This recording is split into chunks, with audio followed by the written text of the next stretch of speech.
And today's topic is on machine learning through Google Earth Engine. So my name is Prasun Kumar Gupta. I am with the Geoinformatics department here at IIRS Dehradun.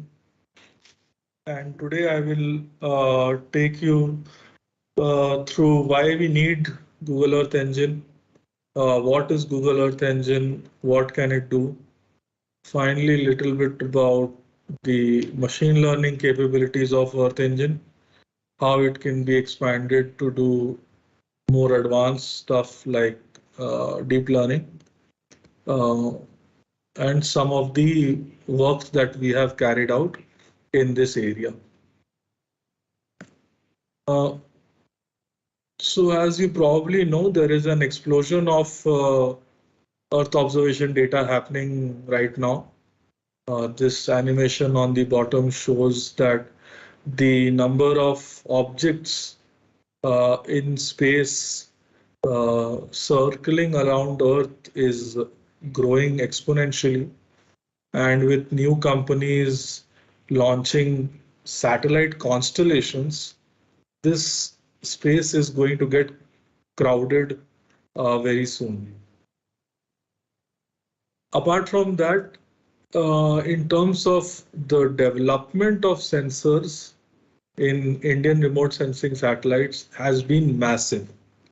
So this three graphs here is taken from a paper written by our ex-chairman, Shri Kiran Kumar sir. In his paper, he has shown that how the number of bands, the spectral bands in which data is collected, uh, number of spectral bands in which data has been collected in geostationary satellite has grown from 2 in number. Initially, the INSAT 1 and 2 satellites captured data in only 2 bands, visible and infrared. That grew to 3 in Kalpana, 6 in INSAT 3DR, and it is going to increase to 400 plus channels in the upcoming GISAT mission. Also, these two bands were of very coarse resolution. The visible was somewhere around 2.75 kilometers and infrared was 11 kilometers.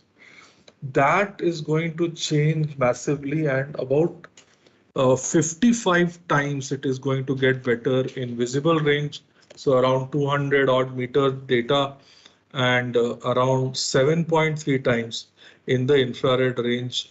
This kind of enhancement in spatial resolution is going to happen, and as associated with it, the amount of data which is going to come down, the data rate is also going to expand. So from somewhere less than 1 megabyte per second to more than 200 Mbps speeds are going to get downloaded from the geostationary orbit. This is fueled by the coverage of the Indian Earth observation program. So you can see that the entire Indian subcontinent is massively covered by different types of satellite data. The satellites, the data which our satellites capture is divided into 4 main categories. One is imaging for the land. So you have ResourceSat-2, EOS-4, which do take data which can be used for natural resource management, disaster management. They mainly are from AWIFS, LIS-3 and LIS-4, and they have a revisit capability of up to 3 days. Then we have high resolution data from Cartosat 2 series and 3, which give us data up to 28 centimeter in pan. Then we have data which is captured for ocean regions and also altimeter and wind vectors. And finally for weather and climate from INSAT 3D, 3DR and megatrophics. Apart from that, ISRO is investing a lot in getting aerial data, UAVs, terrestrial data, has a massive ground reception ground station at IMGS Hyderabad, so on. Apart from the existing large setup, there are going to be large number of satellites, EOS 6, which will have OCM 3, scatterometers and newer satellites. Then there is a joint NASA ISRO mission on L-band SAR. Then better geostationary satellites inside 3DS, and ResourceSat, the next version 3 and 3A, which will get data in 10 meters and 20 meters. So large amounts of data is getting captured every day by Indian remote sensing satellites, and forthcoming more amount of data is going to come. That was about Indian scenario, but globally also, other space agencies like NASA, ESA, European Space Agency, the Japanese Space Agency, they also have a lot of satellites in all these different categories. So this image basically from NASA shows all the different satellites they have at different orbits for different kinds of jobs. So once you have all this data, the existing or traditional approach of analyzing this data is not going to work. So normal, in general, Earth observation scientists, the way they work is they download the data, they use some software or some programming languages to work on it and give a result. But that is okay if we are getting data once every week, once every 15 days or a month. But now we are going to get high resolution data every half an hour. The GISAT mission has some provision of sectoral imaging, which can give you high resolution up to 50-meter data at every half an hour. So how are we going to analyze that amount of data? What are the applications that can be built on it? And these applications cannot be sustained or regularly delivered using common or daily use desktop or laptop systems. We have to think of a new paradigm in computing. And this is where cloud computing comes in. Cloud computing is, as you know, defined as the on-demand availability of computer system resources, especially data storage and computing power. And here comes the important part, without direct active management by the user. So you can think of it like this. You want to do some very high-end processing. You want to store a large amount of data and you want to work on it. And you don't want to go through the troubles of buying the system and maintaining it, powering it up, installing different things, and finally working on it after like a month's time. You want to do it now. So you use these cloud computing applications, you configure it for your requirements, and in a few clicks, you have that system ready. So how does this system work? It is basically the large number of servers which are managed by some specific programs, such that end users like you and me, who are on their own devices, end user computing devices like phones or tablets, laptops, desktops, or servers, can access this cloud so as to get their job done. Now, the job could be at a very low level, let's say, is you need the infrastructure. So you specify, I want these many terabytes of storage, or you want this many gigahertz of processing power, this many gigabytes of networking backplane, whatever, you specify the infrastructure. Then you are going to use this cloud computer as what is known as infrastructure as a service. So there people hire virtual machines.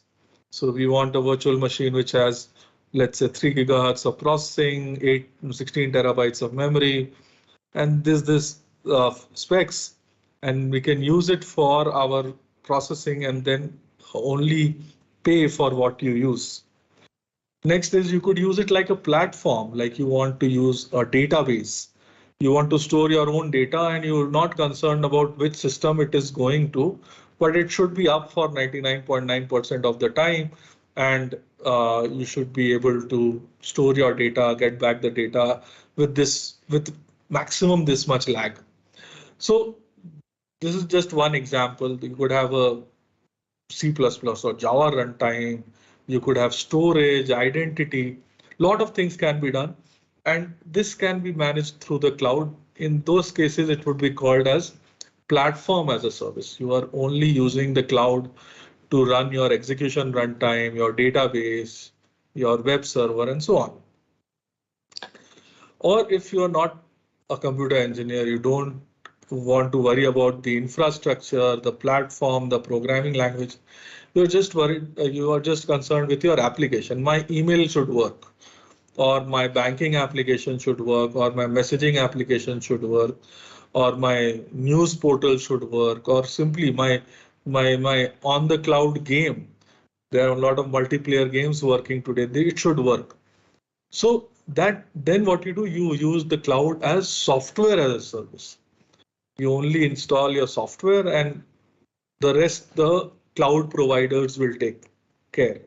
So applications could be something like a CRM, a email application, a communication or game application.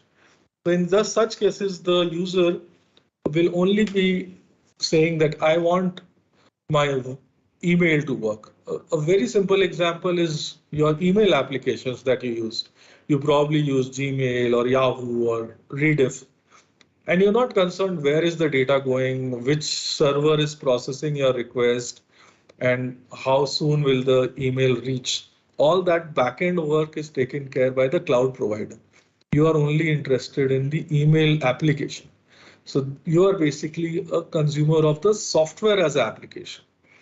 So if we talk about EO, Earth observation, remote sensing, GIS, mapping, a lot of these cloud providers like um, Google and Amazon, they have ready-made virtual machines with popular GIS remote sensing softwares pre-installed.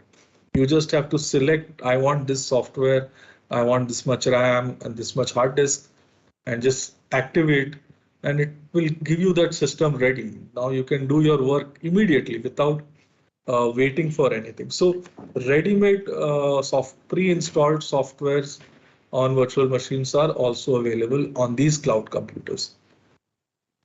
What is the benefit of these cloud computers versus traditional computing? A lot of it has to do with the investment in it. So first point is investment risk. Let's say in the traditional case, the enterprise takes the risk. Now, let's say ISRO or IIRS has to install a high performance computer or a HCI. We are taking the risk of installing it, saving it from theft, from fire, from any other thing. Then also taking risk, giving it power, giving it the cooling. These high computers, they require a lot of cooling. Then maintaining an entire team of engineers for upgrading it, for taking regular backups, for making sure it works. So the enterprise takes a lot of risk. Whereas with cloud computers, the cloud providers take this risk. So by reducing the risk. In terms of infrastructure, yes, the enterprise owns the infrastructure. The servers, the cloud will be owned by the company. Whereas in this case, the cloud provider owns the infrastructure. You cannot claim anything over the softwares. But the benefit comes here, time duration. Let's say in a government or academic setup and you want to do something like this, like work on a cloud, there is a very long deployment time. There's a long procurement procedure. There's a long installation procedure. And by the time you actually get to work on the application that you had initially thought, probably months, if not years, would have gone by. Whereas in the case of cloud computer, you could simply do it in a matter of few minutes. In case of business focus, you need your own IT department in traditional computing to maintain it. Whereas in this case, the cloud provider takes care of everything. You only pay for the service you have used, whereas in this case, you have to pay for all the capital investment, all the human resources, and all the reoccurring expenditure that comes along. It takes a long established time, whereas a cloud computer is fast to business ready.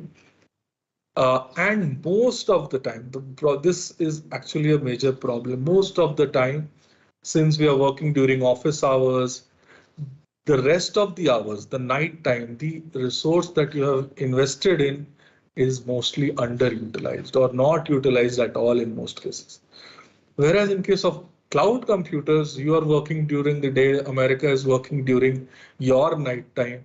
So due to difference in the time zones, the same IT resource can be used by multiple people across the globe to improve its utilization. So there, uh, the IT utilization, the resource utilization goes very high up. Then comes power consumption. There is a lot of wastage of power and cooling systems. Whereas in this case, the cloud provider takes care of that. It is globally optimized. Users need to buy the hardware in case of traditional computers. Here you only need the basic computer to connect to that and a connection to internet to connect to the cloud computer. Uh, and there are so many. These are hard to port. You cannot port your application. Whereas in a cloud computer, you want to switch the cloud, you simply copy your application, paste it somewhere else, and it goes live again. So the cloud computing offers us a lot of advantages. But can we use these cloud advantages offered by these cloud technologies in the domain of remote sensing, GIS, and Earth observation? So a lot of large companies have forayed into this. The one which you probably already know about is Google Earth Engine. It is they call it a planetary scale platform for Earth science, data and analysis. They have petabytes of data stored on thousands of Google servers, which are processing it in real time. You can do like run a model and uh, so normally if you're doing modeling on your GIS software, you do it for a small area, for a state, for a country. Whereas in this case, you run a model, you write a model, and it will work for any place on the world. So it will work on your city. It may also, you can also zoom out and look at the whole world at the same time. What is the output for any place in the world instantly? So a very dramatic change in the way things are done in RS and GIS. You can be done using Google Earth Engine. A similar foray by the guys at Microsoft, they call it the Microsoft Planetary Computer. Here they are using primarily Jupyter notebooks. In case of Google Earth Engine, they write it either in JavaScript on a browser. Also, there is a Python API that can be used on your computer. But again, you require internet connectivity to run all your applications on the Google Cloud. So in Google Earth Engine, you can use JavaScript or Python. On Microsoft's Planetary Computer, you use Python notebooks to do similar stuff. But yeah, this is still in beta. You have to request for access and you can get it. Then ESRI has tied up with Google Earth Engine and they package that as ESRI Cloud Services. They provide data as well as algorithms which you can run, which is called as ArcGIS Enterprise. There are other companies which work on similar stuff. For example, there's a company called Mapbox. It leverages the OpenStreetMap data on the cloud. So you can create different types of visualizations using Mapbox API in 3D or using their Map Studio application and so on. So they have a very powerful API and cloud-based API running. Then open source GIS software like QGIS, some people have deployed it on a cloud also and they sell it as QGIS Cloud, and there are many more. What Amazon has done is a little different. What they have done is they have tied up with all these open data players like ESA, the European Space Agency, which is giving the Sentinel data, and the USGS, which is giving the Landsat data. And all this data they have made available in what they call as open data, registry of open data.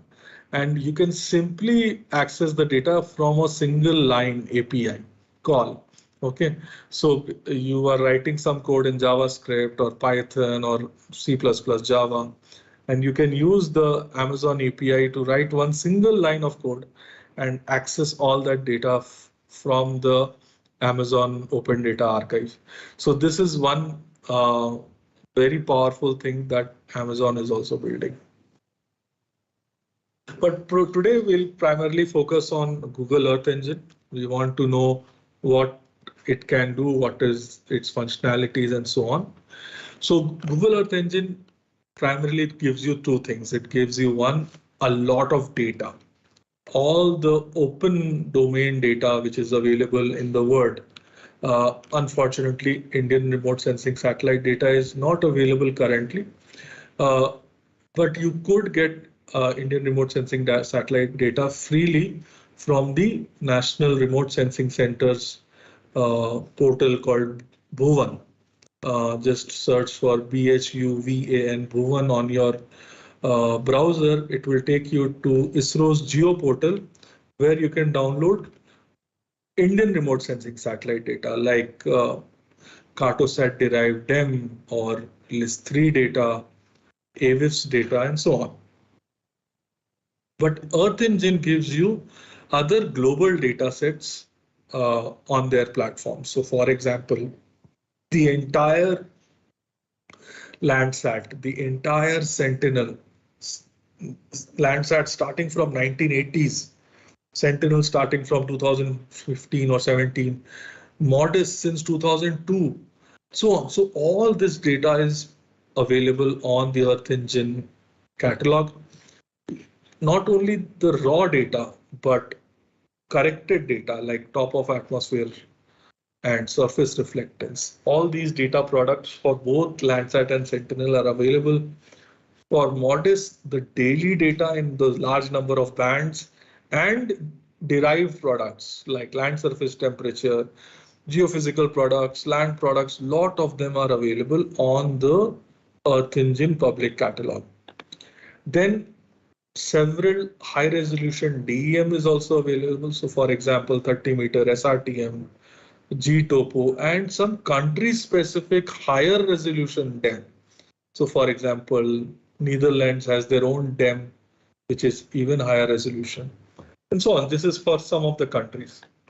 Then there is land cover data from different providers like Glob, Cover, IGBP.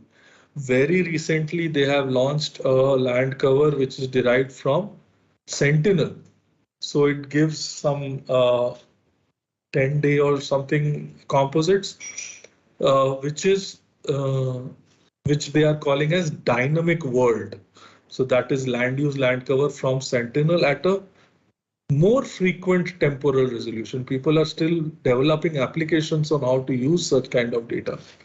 And then atmospheric data, all the reanalysis data from NCEP and all the satellite derived data like GPM measurements from TRMM and Sentinel 5P atmospheric readings. So many data, so much data is available here. This data gets updated every day. So around 600 public data sets are there. It already has 30 plus petabytes of data. 100 plus new data sets are being added every year. And 1+ petabyte of data gets added, new data gets added every month.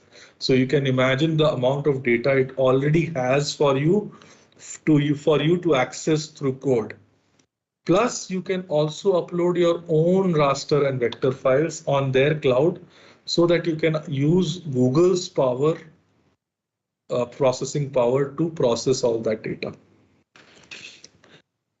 So all this started with a project which was collaboration between Google and CMU University in the States, and they called it the time lapse. So what is time lapse? So basically all the Landsat data 29 years of Landsat data for the whole world, roughly 2+ million scenes, 900 terabytes of data. They took all that data and they created annual composites. So for 1984, first image, 85, 86, and so on till current. What did they do with all the files which are available for 1 year? They created a cloud-free mosaic. So for each year, they have uh, a cloud-free mosaic for the whole world. This job would have taken roughly 2 million years of computation on 66,000 computers, but it could be done in only 1.5 days with the Google's powers. So what do we do with this kind of data? We can do large uh, study large scale phenomena, or sorry, small scale phenomena. Like for example, this is the district Sonitpur in Assam, where you can see large scale deforestation took place due to local problems in this region somewhere between 1990s and 95. And so this loss of forest is so vividly visible uh, in the time lapse composites. Similarly, the growth of the city of Greater Noida. So you see there is one road which suddenly comes up between 95 or so, and then all these areas which were initially farmlands got urbanized, and that is how Noida, Greater Noida happened. Also, along with that, you can see how the Yamuna River is changing its course, meandering down Delhi into Uttar Pradesh. Next example is of the shrinking of the Bellandur Lake in Bangalore.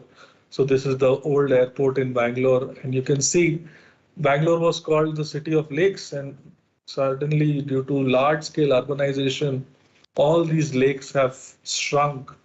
They have been filled and buildings have come up, and all the effluents from these buildings going into the lakes, causing large pollution and foam related problems. This animation shows the construction of the Tehri Dam. This actually started way back in 1978, but could only be finished as late as 2006. This, due to formation of this reservoir, these two towns, the Tehri towns, had to be relocated. About 1 lakh people were relocated to this new Tehri town here, and it was opposed by many environmentalists because of the loss of and the dangers it causes to the environment here. So this is the Tehri Dam here, and this is the entire Tehri Reservoir, which formed after construction of the dam. So time lapse is just to visualize all this data, but how can I process the data? How can I create my own indices, create my own models? How can I do machine learning? How can I do variety of things with this? So for that, you will have to write code on the Google Earth Engine platform. You will have to first sign up. There is a page called signup.earthengine.google.com, where you have to go, enter your email address, and write about why you want to use it. So this is a thing that you should note, that when you fill that box, you should give as much information as possible. Generally, if you write some one line and you leave it, probably your application may get rejected. So you have to write some large content. I want to do this, I want to do this, I want to explore this. Because once your application gets rejected, you will have to use another email ID to register. It's the same email ID, you cannot register again. So it is best that you give large amounts of information on what you want to do with Earth Engine. So once you log in, this is what you will see on your browser. On the bottom is the map. Whatever data that you will add from code will appear here. In this map, you have your normal zoom tools, you have your drawing tools. You can create point, line, polygons on the browser itself. Then on the left side, there are three tabs. First tab is scripts, where there are a lot of example scripts. Apart from that, you can add your own scripts. You can download script repositories from the internet. So all the developers like Nick Clinton, and there are many guys working there. They give these repositories of code for you to use. So a lot of example scripts are available. These will be listed in the scripts tab. Next is the docs tab. Here, all the documentation for different functions that you are going to use. So all the API documentation in the second tab. Then your data, whatever data that you upload will be there in the assets tab. Again, this is only viewable by you. If you want others or you want to share the data, there is an option also to share the data with specific people or to everybody. Then there is a search bar. Here you can search what data you want to add or search for different places in the world. You write your code here in this box in JavaScript. There are these buttons to save the code and run the code. Then on the right side, there are again three tabs. The first tab is for the data inspector. So if you click anywhere in the map, whatever image is loaded, details about that pixel will get listed here in the inspector tab. Anything that you print from your code will get displayed in the console, and anything that you plot, if you create graphical plots, they will also be displayed here. Then the final is the batch tasks. So if you are downloading something or uploading something, that will appear in the task menu. Okay. So if you can also download this data from Earth Engine. So you write your code and you write the code to download data, and that task will get listed in this batch tasks. Here you have to go and click on run, and the data gets downloaded to your Google Drive, from where you can download to your system. So what are the different things on Earth Engine? There are a lot of functions are available. Image on single band images, you could clip it, do convolution, local functions, zonal functions. Then you have image collections. So for example, Landsat is an image collection. Even for, let's say, surface reflectance, you have multiple images for different dates, for different parts of the globe. So all this data is combined into a single image collection. This entire collection, you could filter things. So there are filtering algorithms. You want to filter for a given boundaries. You want to filter for a given distance from a point. You want to filter for a given date range, or for certain metadata like cloud cover. I want only the data over Dehradun for the year 2021, which is less than 10% cloud. So like that, you can write in a single statement and get all that data from Earth Engine. So then on those image collection, you can also map certain functions. You want to create an NDVI for all the date data. Okay, not only one image, but in an image collection, I have 100 files. I want to apply NDVI to all of them. So we will map, you will write a function and map it on the image collection. So that is what map does. Then we have aggregate and mosaic, sort. There are many functions. Then this is for raster data. What do we have for vector data? So if there is a single point, single geometry, we can use it for buffer, centroid, intersection, union, all the basic geoprocessing stuff. But if I have lots of polygons, what can I do? I can aggregate them, I can filter them, flatten, merge, sort. Many functions are available. We talked about filtering. Next is reducing. Reducers are a very major thing in Earth Engine. You can reduce large collections by simply mean, median, certain percentile, or even linear regression or regression for that matter. Then you can write kernels. You want to do some sort of convolution, you can write your own kernels. And you can also do machine learning, which is the topic of today's talk.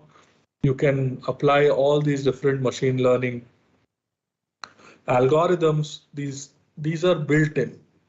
When I say built in, means there are direct functions available. We will come to what are the functions available, but there are direct functions available to apply, for example, random forest or SVM or k-means, these algorithms on the entire image collections. Okay, but this is available in JavaScript and Python both.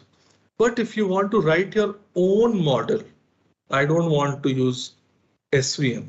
We did a study where we wanted to implement an advanced version of SVM called RVM, Relevant Vector Machines.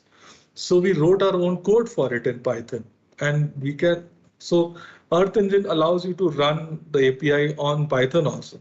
So you can make your own machine learning models and use Earth Engine's power to run the same. Then you can do different types of projection related work and other operators.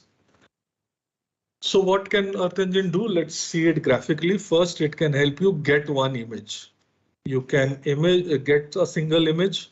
You can change the projection, resolution, the different bands that you want to view, what area you want to view it for, and what are the different other visualization parameters. Otherwise, if you want, and you can apply an algorithm to that image, you can use the library functions or built-in functions, or you can write a script of your own to apply a certain algorithm to get an output on Earth Engine itself. If you have an image collection, you can filter the image collection.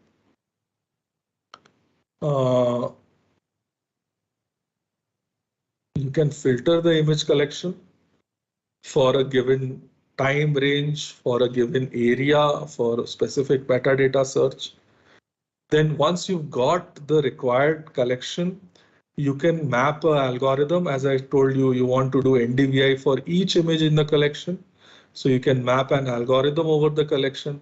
So n input files will give you n output files, and each file will have a specific function or model implemented on it.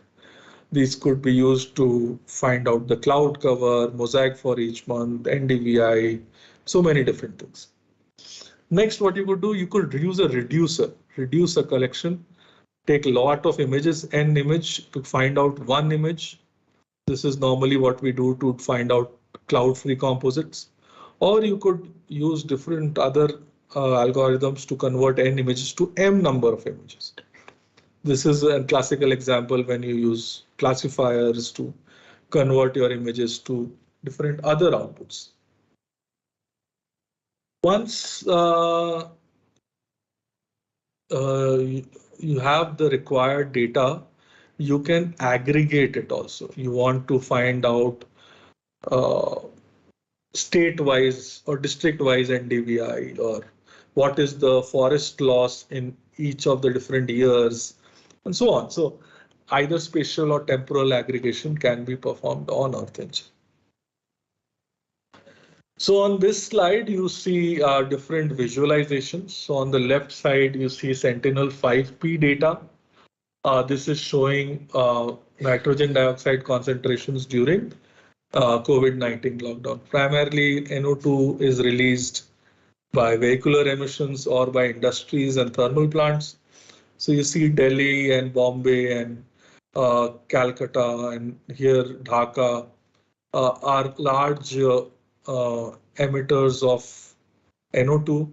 But this is from 1st January to 24th March in 2019. When COVID has just set in, a lot of countries it has not hit. But 25th March, the first lockdown gets implemented. To 20th April, you see the red dots have reduced in size. And during the second and third, so this is another image of 25th March to 20th April, how you see almost Delhi and Mumbai, they have vanished because of no vehicles. Uh, NO2 concentrations went down drastically. Only this area where there are thermal power plants uh, in Jaria and all those areas, they were still operating. So you see emissions only from those, and the rest of the country shows no emissions. So all this data is available on Earth Engine. You can create these temporal composites and visualize the data. This visualization on the top right uses 38 years of daily rainfall data. So you can imagine over 38 into 365, over 10,000 images have been used to create this visualization. This basically shows in a normal year for every day for, let's say, February, March, April, the monsoon starts setting in June, July, August, September. The whole country gets rainfall and then it slowly recedes in the same direction which it came. Okay. So that is why it is called the southwest monsoon. It comes from goes in the direction of southwest. Then here you see the land surface temperatures from January to May in 2020, I think. And here you see how the whole country gets heated up uh, uh, during this time period. Now we come to what is machine learning and how does Google Earth Engine do it? Okay, so you all probably know the difference between Earth Engine and uh, uh, uh, artificial intelligence, machine learning, and deep learning. Artificial intelligence is basically any machine which sort of exhibits human intelligence, any machine which has any sort of intelligence. So this kinds of machines, they started way back in 1950s. Even when personal computers were not there, people were building machines which had some sort of intelligence in it. Come computers, personal computers, 1980, machine learning becomes very widely popular. You're learning from the data that you have fed into the model. Uh, Cut to 2010 when GPUs became very popular. And then people started working on not only scalar values, but vectors like image vectors. And then, so basically deep learning is a specific implementation of machine learning. And this became very popular in the past 10, 15 years. And now we are seeing many applications of it in remote sensing GIS also. I gave this image because I like it very much, especially for a beginner who not much into machine learning. You can use this image. This image is from the official documentation of this Python package called skitlearn. So you can go to this image and start from this corner and just follow, and you will be able to know which classifier to implement and what to do. So let's say it's the first thing after start is, do you have 50 samples? If you say no, then you simply cannot do machine learning. You need more than 50 data points. If you have more than 50 data points, then are you trying to predict a category? That means you are trying to do multi-level classification. So for example, I have 5 classes, 10 classes to predict. So are you trying to predict a category? If yes, then do you have the training data like that? Do you have labeled data? If you have labeled data, then you are probably doing classification. If you don't have labeled data, then you have to do clustering. So these are the different clustering algorithms like k-means, spectral clustering, k-means and on. And if you have labeled data, then you have to do classification. You could use stochastic gradient, you could use k-neighbors, SVC, naive Bayes, and so on. If you're not predicting a category, if you're doing something like you are predicting a quantity, you want to predict a number. A lot of people use machine learning for stock market and all that. So if you're predicting a quantity, you are probably doing regression. So then there are different regression algorithms. Again, stochastic gradient for stochastic gradient regressor, ridge regression, support vector regression, and so on. And if you're not doing either of them, you're looking for just looking at the data and trying to reduce the number of dimensions. You're trying to do feature compression and all that. So you're doing dimensionality reduction. So then you can use PCA, LLE, isomap, and so on, and try to implement the algorithm. So this is a very interesting image for those who are new to this domain. But the transition from machine learning to deep learning, it is kind of baffling for some. Here in this slide, I will try to make some sense of the most popular deep learning architectures. The legends that are used here is mentioned on the left side. The yellow ones are input cells, the red ones are output cells, and the green ones are hidden cells. Now, the most common ones, that is the feed-forward neural networks or perceptrons, are very straightforward. They feed information from the front to the back, input and output. Neural networks are often described as having layers. Each layer consists of either input, hidden, or output cells in parallel. In general, two adjacent layers are fully connected. Now, this is a very common term which is used, fully connected. So that means that every neuron from one layer to every neuron in the other layer are connected to each other. The feed-forward neural networks are usually trained through backpropagation. Backpropagation is a training algorithm. The error being backpropagated is often some variation of the difference between the input and the output, like mean squared error, or simply just the linear difference of the two quantities. Now, there are large number of variations of these neural networks based on what is known as the activation function. And what is an activation function? So now the neurons that we are talking about, these are trying to mimic our biological neurons in our brain, which has the center part and then synapse and all that. So an artificial neuron calculates a weighted sum of its inputs. So each line is a weight given to each of the inputs. It adds a bias, the neuron adds a bias, and then decides whether it should be fired or not. So whether the neuron gets fired or not is based on the activation function. Some of the popular activation functions are shown here. This is a binary step, 0 or 1. This is a linear activation function. Depending on when the fire reaches a threshold, the signal reaches a threshold, it gets activated. Then there is tan H, there is sigmoid or logistic, and the most popular ReLU, which also stands for a rectified linear unit. Then we come to deep feed-forward networks. These are simply our good old feed-forward neural networks. Instead, now they have more than one hidden layer. Traditionally, these networks had only one hidden layer.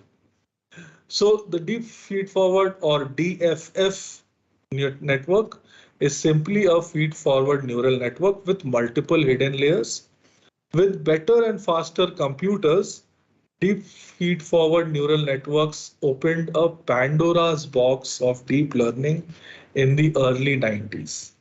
They now form a core of modern machine learning systems, covering the same purposes as feed-forward networks with much better results.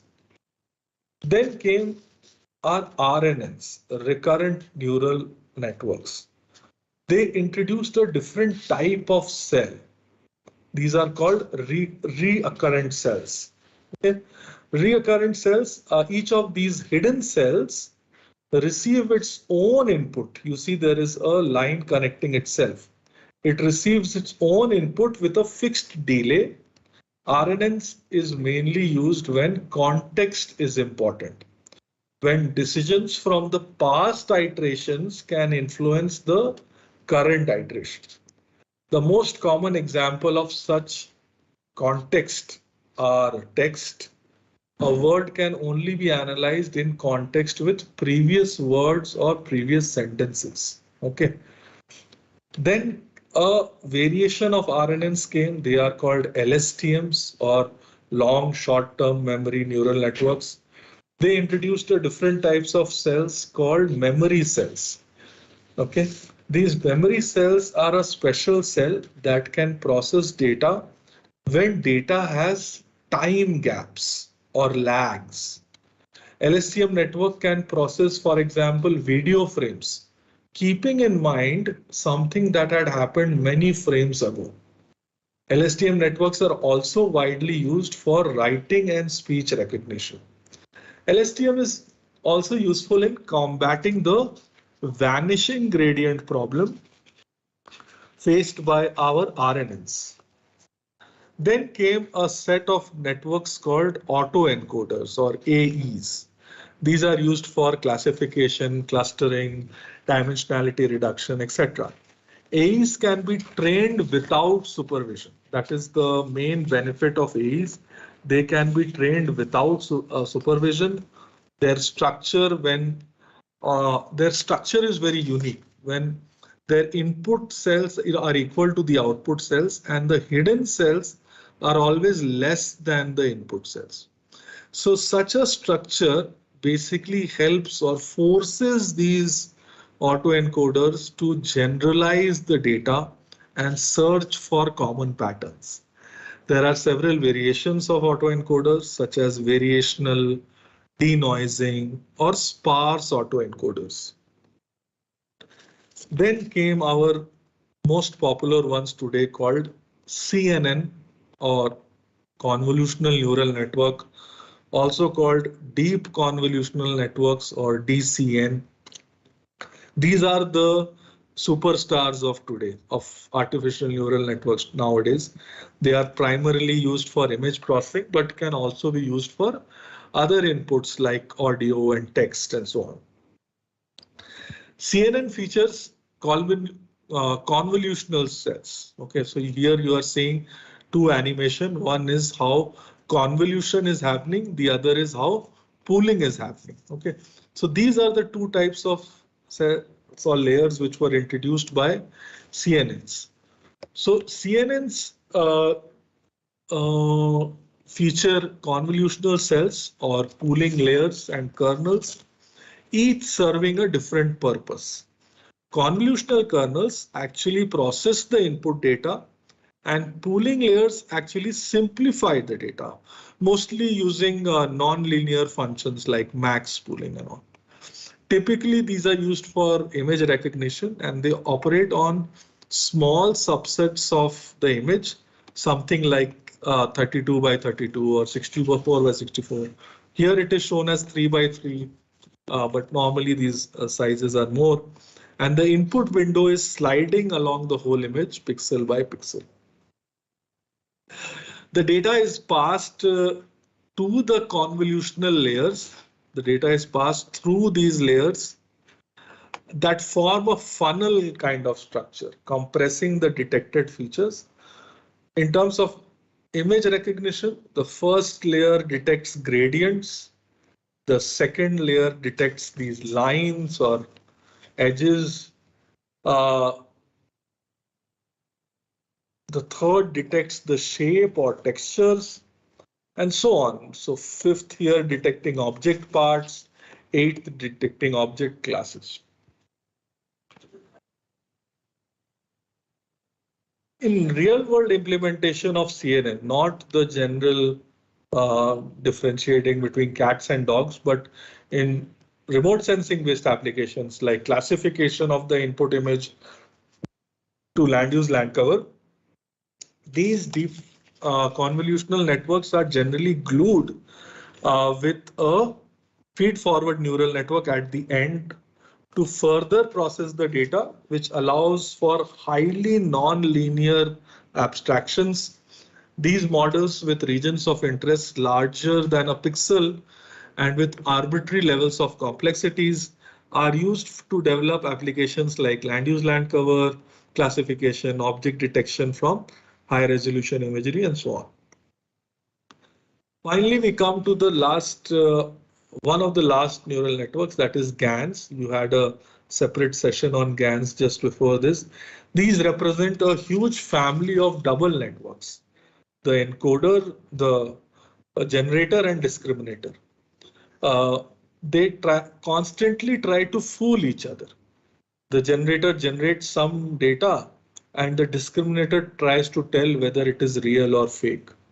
Constantly evolving, this type of neural network can generate real life examples or images. Pics to pics and deep fakes are excellent examples of such an approach. Now, several variants and new versions of these neural networks get regularly published. One such example is the latest type of neural networks called transformers. They use something called attention network to combat information decay by separately storing the network states and switching attention between these states. Neural networks are generally kind of black boxes. We can train them, get results, enhance them, but the actual decision path is mostly hidden from us. Therefore, there is an additional push to make the AI explainable. You may have heard of explainable AI, this term. So if you are looking to explore how AI works, this is a very good example created by Google called TensorFlow Playground. Here you can select different types of data, adjust how much you want to give for training and testing, how much noise you want to add the data, what is the batch size, the learning rate, activation function, regularization. Do you want a classification problem or a regression problem? Then you can add a number of hidden layers. In each layer, the number of neurons you can increase or decrease. And then you can try to see how much epochs, or when you click on play, it will try to run, how many epochs or how many iterations it will take to fit the model in the data. So you see, I took some values and it fit the data. Then I paused it. I changed the learning rate. I changed the activation function. And then I try to run it again and immediately you saw it. So you can see the training loss, test loss, how much you want, how many epochs you want, and so on. So you can try to understand how these neural networks work. Finally, coming to the machine learning part, the Earth Engine part,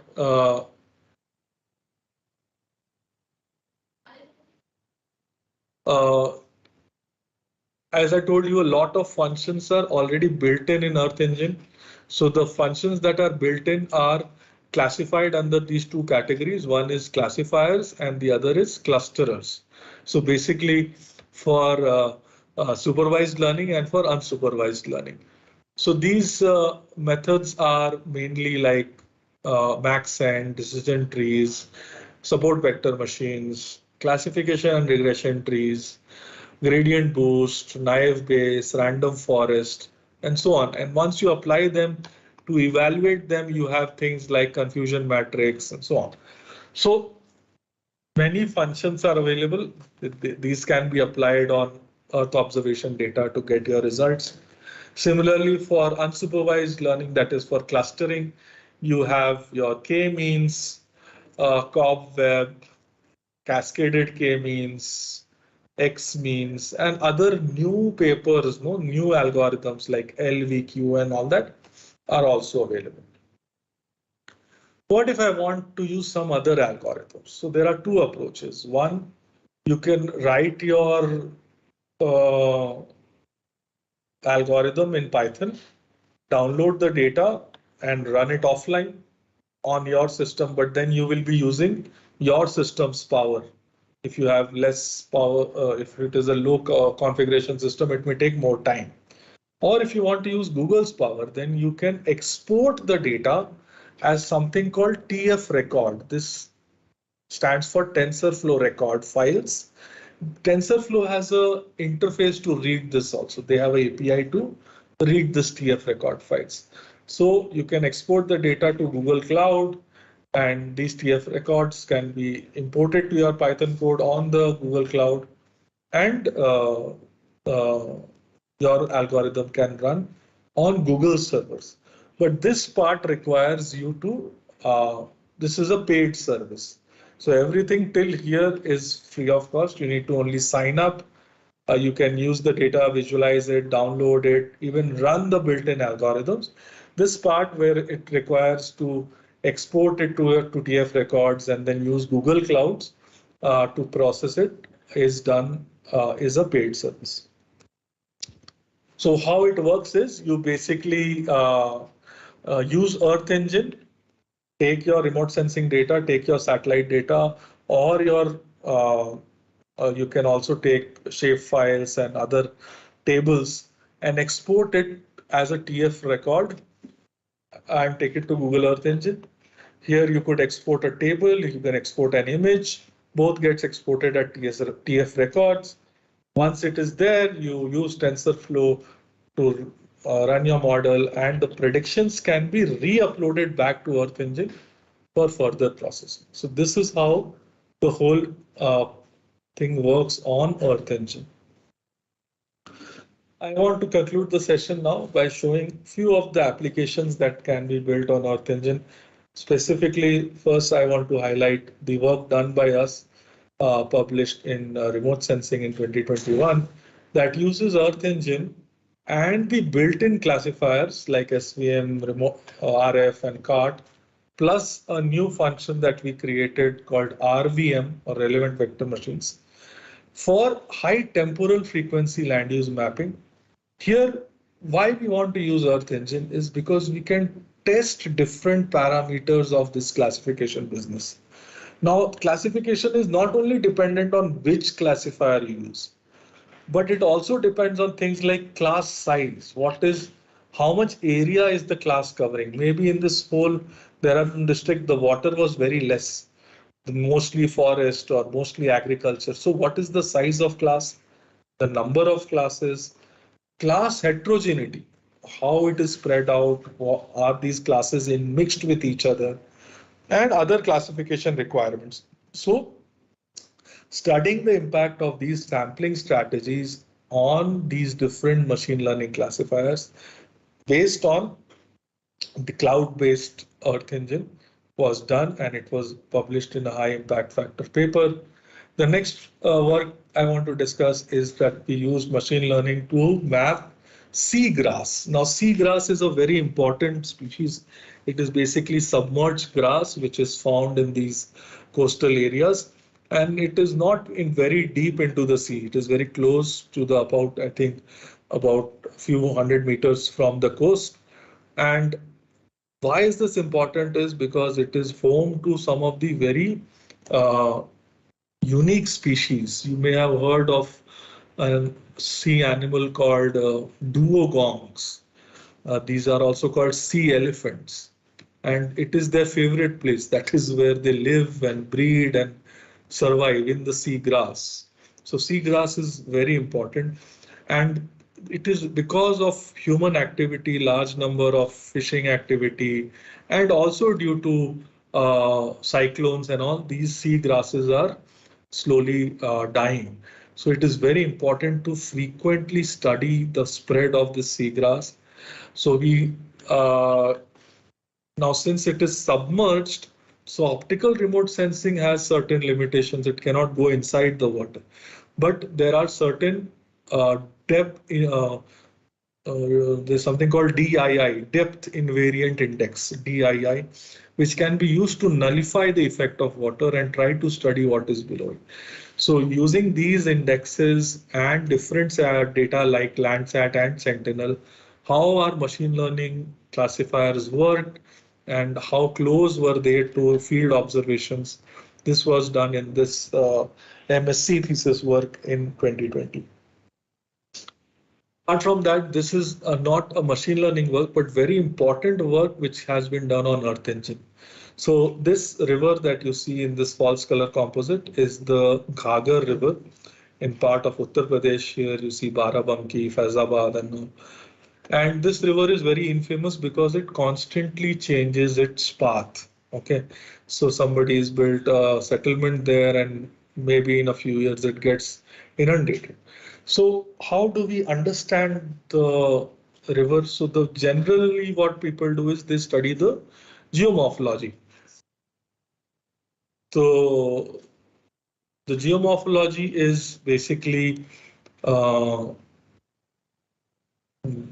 this is an output from the nationwide geomorphology mapping that was done by ISRO, NRSC, and they created the whole country's geomorphology map. And it clearly shows that this is the main active channel. The yellow part is the active floodplain, the light yellow is older floodplain, and the orange is the older alluvial. So ideally, you should not be building anything in this whole region. But as usual, people don't listen. Then we can.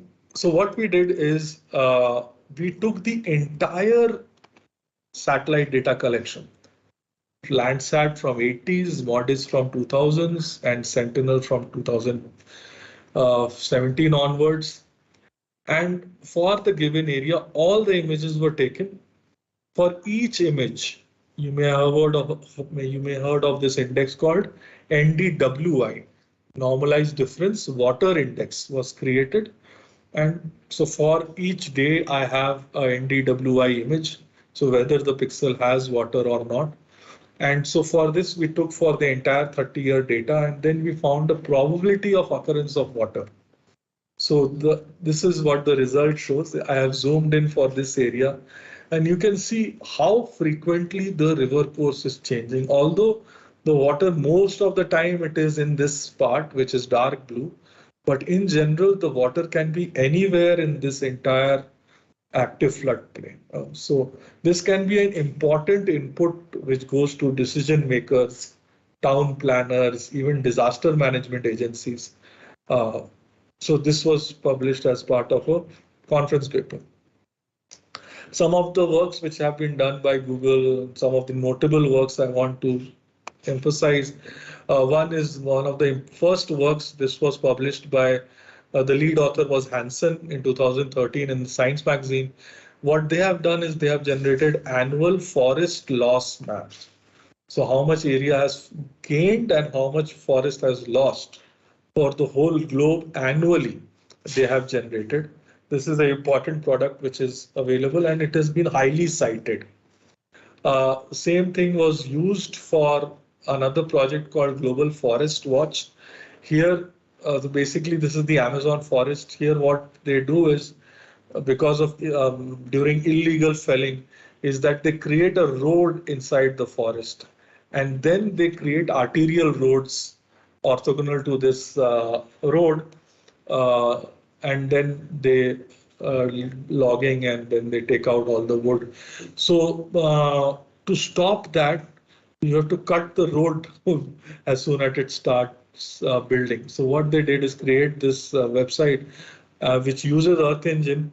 Here you can create your own area of interest and it will send you an alert as soon as the NDVI or the such a change is noticed in the study area. Then this is the work done by JRC, the European Commission guys, who using satellite data, they have Landsat data, they have created a global surface water explorer. You can study things like water occurrence, seasonality of water, permanent water, change intensity, and so on. This is with regard to coastal erosion, how much land has been lost, and in some cases land has been gained, which can be seen on this application aquamonitor.appspot. This is called Climate Engine. This is an application made for the United States. Here, different kinds of products based on weather data can be generated and used, like evapotranspiration and so on. This is called Map of Life, MOL. Here, all the species data and the rest of the data from Earth Engine is viewable. Earth engine is a very popular research topic today. It started hardly 10 years back, and as of few days back, it has around 22,000 papers to its credit. So, if you want to learn more on Earth Engine, I have a few YouTube tutorials. You can go to YouTube and simply type Earth Engine Prasun. You will see two videos. The handouts are also given, uh, and these are very popular videos. Apart from that, if you want to see how TensorFlow can be implemented on Earth Engine, a lot of example notebooks are available on GitHub, and they also have the Google also have a good developer guide, lot of documentation, and their Google group, the help group is also very active, so you can use that also for your benefit. So this is where I would like to conclude my lecture by showing you two images. One is a little funny, one is off the topic, you can say. So this is a XKCD comic. This is an online comic book. There are two people talking. Person one says, "This is your machine learning system." The other guy says, "Yes, you pour data into a big pile of linear algebra and then collect the answers on the other side. So what if the answers are wrong? Nothing, just stir the pile again until they start looking right." So a lot of machine learning is still simply changing stuff and trying to get it work for you. Uh, and it is still a very evolving science. Okay, so we are still at the tip of the iceberg. We probably don't know what is ahead. So this is a map made. This is a map of Asia made in 1500s by one of the earliest cartographers by the name Henrik Bunting. And this is nowhere like what Asia looks, but what I'm trying to correlate is what we are doing with machine learning and deep learning today is probably not what it will be tomorrow. But this is the right time to start working with these techniques.